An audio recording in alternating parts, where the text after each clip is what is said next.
Nous rejoint maintenant pour la chronique Culture, 10e édition du Champs-Élysées Film Festival.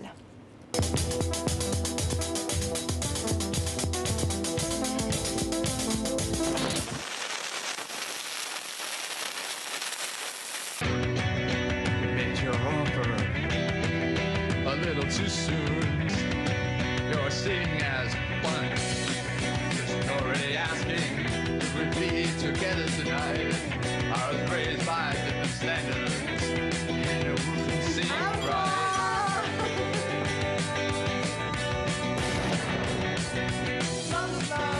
Not my plan. Is it romantic? You don't care what I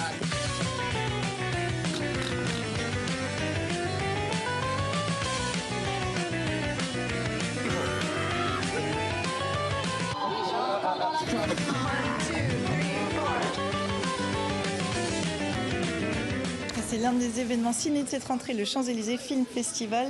Bonsoir Nicolas. Bonsoir C'est Sylvia. un événement qui fête son 10e anniversaire cette année. Vous savez Sylvia, en septembre, il n'y a pas que les festivals de Toronto, de Deauville ou de San Sébastien. Non, il y a aussi donc les Champs-Élysées qui sont à l'honneur. Les Champs-Élysées qui mettent donc le cinéma indépendant français et américain en avant cette année. Pour en parler avec nous, Justine Lévesque, la directrice artistique de ce Champs-Élysées Film Festival. Merci d'être avec nous sur le plateau de 64 minutes. Alors, pas mal de concurrence, je viens de le dire, avec tous ces festivals durant le mois de septembre. En quelques mots, comment le Champs-Élysées Film Festival tire-t-il son épingle du jeu face à cette concurrence ? Alors, un festival qui a été décalé exceptionnellement en septembre, puisque nous avons d'habitude lieu en juin, sur du coup toute l'avenue des Champs-Élysées. Peut-être que vraiment notre particularité, c'est de mettre en avant les talents émergents. Le festival se veut être une plateforme de rencontre de la jeune création, et la plupart des films sélectionnés en compétition officielle ont d'ailleurs pas de distributeur. Donc c'est aussi l'une des seules occasions de pouvoir voir la plupart de ces très grands films, de ces très grands premiers films, souvent sur grand écran, et sous-titrés en français, notamment pour les films américains. C'est la scène indépendante américaine et française qui est mise en avant. Tout à fait, exclusivement. C'est un festival de cinéma indépendant français et américain, et nous ne sélectionnons que des films français et américains. Alors le festival fête ses 10 ans cette année, je le disais tout à l'heure, avec une nouveauté qui n'est pas passée inaperçue, Nicolas. Ah bah oui, moi j'aime beaucoup l'idée avec la création de cette section Riot Girls. Alors, en français, on pourrait le traduire par les femmes combattantes. C'est vous qui en êtes l'initiatrice. 2 questions en une. Rappelez-nous déjà ce qu'est une Riot Girl dans le cinéma underground notamment, et pourquoi vous avez décidé de leur rendre hommage.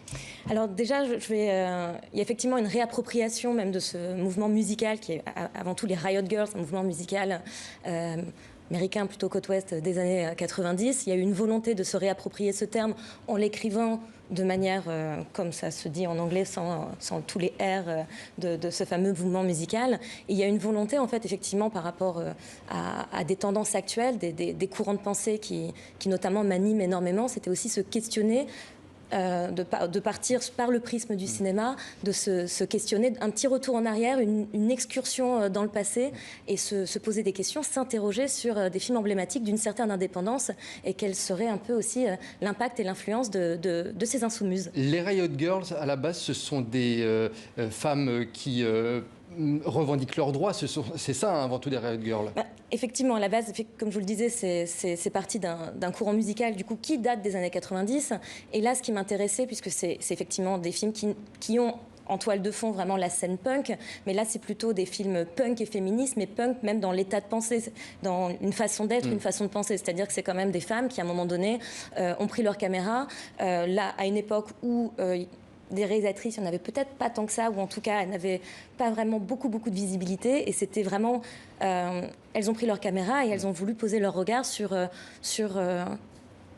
leur monde, et moi ce qui m'intéressait aussi énormément, c'était l'aspect documentaire, historique, sociologique de ces films. Ouais, c'est ça qui est très intéressant. Alors Justine, en tout cas ces cinéastes, elles étaient très populaires dans les années 80. Les films que vous diffusez sont d'ailleurs des films des années 80. Leur mot d'ordre, c'était rage de vivre, résistance, rébellion et liberté.